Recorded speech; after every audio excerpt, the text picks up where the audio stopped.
Macbeth, Act 1, Scene 1. An open place in Scotland.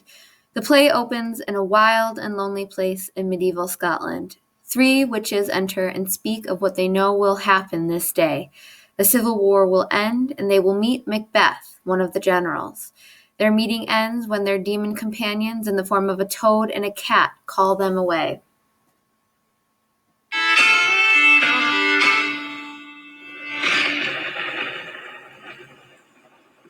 When shall we three meet again?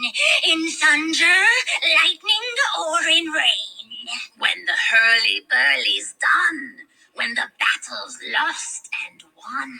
That will be ere the set of sun. Where the place? Upon the heath? There to meet with Macbeth. I come, grey Malkin. Haddock calls. Anon. Fair is foul, and foul is fair. Hover through the fog and filthy air. Scene 2. King Duncan's camp near the battlefield. Duncan, the King of Scotland, waits in his camp for news of the battle. He learns that one of his generals, Macbeth, has been victorious in several battles. Not only has Macbeth defeated the rebellious MacDonald, but he has also conquered the armies of the King of Norway and the Scottish traitor, the Thane of Cawdor. Duncan orders the Thane of Cawdor's execution and announces that Macbeth will receive the traitor's title.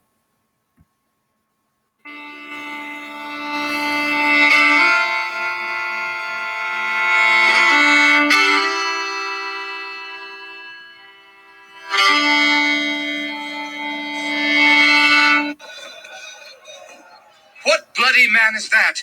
He can report, as seemeth by his plight, of the revolt, the newest state. This is the sergeant, who, like a good and hardy soldier, fought against my captivity.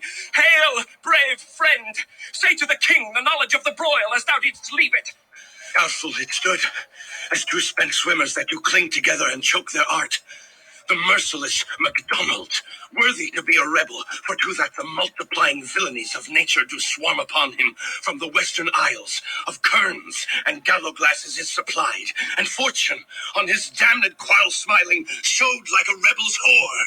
Yeah, but all's too weak.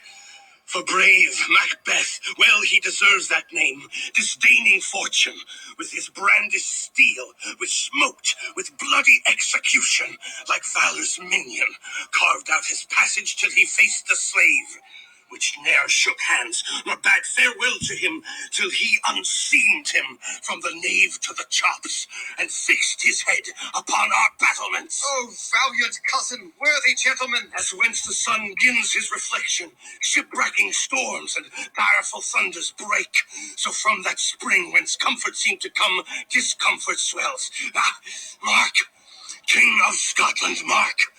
No sooner justice had, with valor armed, compelled these skipping kerns to trust their heels, but the Norwegian lord, surveying vantage, with furbished arms and new supplies of men, began a fresh assault. Dismayed not this our captains, Macbeth and Banquo? Yes, as sparrows, eagles, or the hare, the lion. If I say sooth, I must report they were as cannons, overcharged with double cracks, so they doubly redoubled strokes upon the foe, except they meant to bathe in reeking wounds or memorize another Golgotha. I cannot tell. But I am faint. My gashes cry for help. So will thy words become thee as thy wounds. They smack of honor both. Go, get him surgeons. Who comes here? The worthy Thane of Ross. What a haste looks through his eyes. So should he look that seems to speak things strange. God save the king! Whence camest thou, worthy Thane? From Fife, great king, where the Norwegian banners flout the sky and fan our people cold.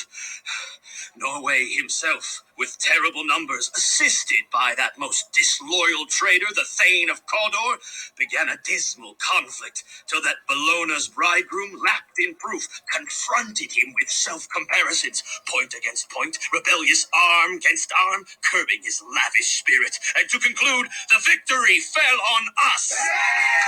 Great happiness! And now Sweno, the Norway's king, craves composition. Nor would we deign him burial of his men till he disperse it at St. Column's Inch, $10,000 to our general use. No more that Thane of Cawdor shall deceive our bosom interest. Go, pronounce his present death, and with his former title greet Macbeth. I'll see it done. What he hath lost, noble Macbeth hath won.